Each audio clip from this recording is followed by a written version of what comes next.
खुफिया और सुरक्षा एजेंसियां मुस्तैद हो गई हैं।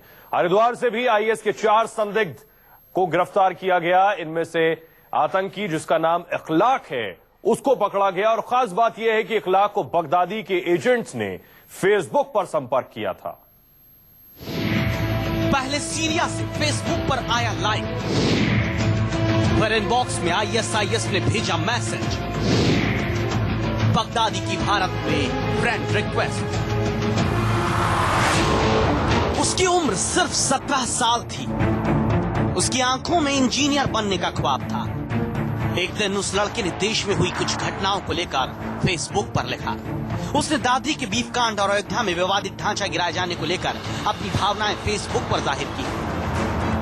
17 साल के उस लड़के के इस फेसबुक स्टेटस को सैकड़ों लाइक मिले और तभी उसके मेल बॉक्स में आता है एक संदेश। मैं एक इस्लामिक धर्मोपदेशक हूँ। मैं तुम्हारे नजरिए से बहुत खुश हूँ।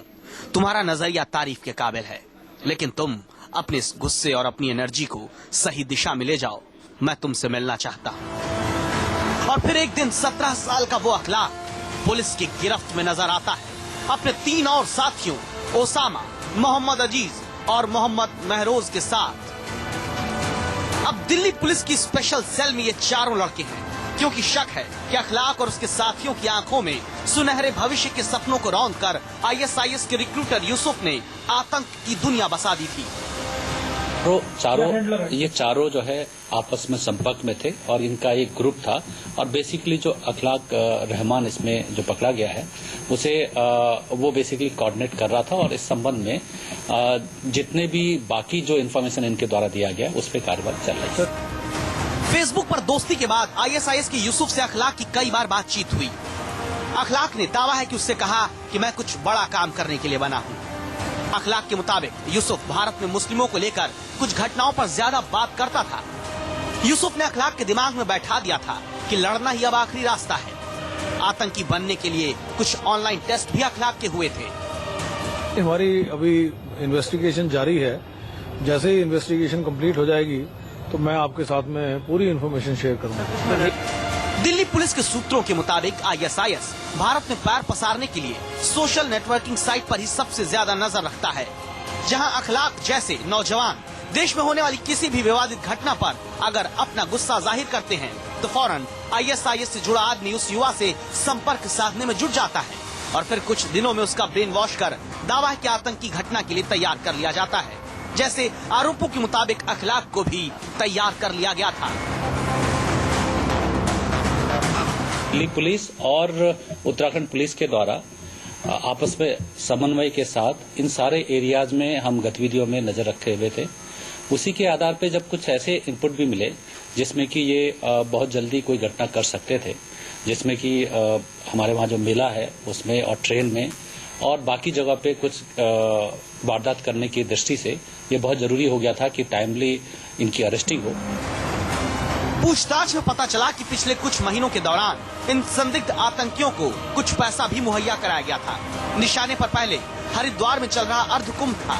टारगेट पर भीड़ भाड़ भरी जगहें जैसे स्टेशन रखे गए थे, लेकिन उससे पहले ही दिल्ली पुलिस और उत्तराखंड पुलिस की ज्वाइंट टीम ने इन चारों को गिरफ्तार कर लिया, जो फेसबुक के जरिए आईएसआईएस के जाल में फंसकर आतंकी बन गए। पढ़े लिखे, नौकरी नहीं मिली या उनको एम्पावर्ड नहीं है, गरीब लोग हैं। आईएसआई सोशल मीडिया के माध्यम से उनको एम्पावर करने की कोशिश करता है, उनको वीडियोस दिखाता है, उनको उनको ल्योर करता है, ट्रैप करता है बहुत बड़ा कि हम आपको अच्छी लड़की जन्नत में ले जाएंगे, आपको अच्छी अच्छी लड़कियां मिलेंगी, आपको इतना बड़ा पैसा दिया जाएगा, आपको घर दिया जाएगा, आपको ये दिया जाएगा। कुछ लोगों का दिमाग भ्रष्ट हो जाता है। अखलाक तो पुलिस के शिकंजे में है। संभव है कि अखलाक के जरिए अंजाम दी जाने वाली आतंकी घटना होने से बच गई, लेकिन देश में अखलाक जैसे और कितने युवा अभी आईएसआईएस के जाल में फेसबुक या दूसरी सोशल नेटवर्किंग साइट के जरिए फंस गए हैं, ये जानना सुरक्षा एजेंसियों के लिए बड़ी चुनौती है।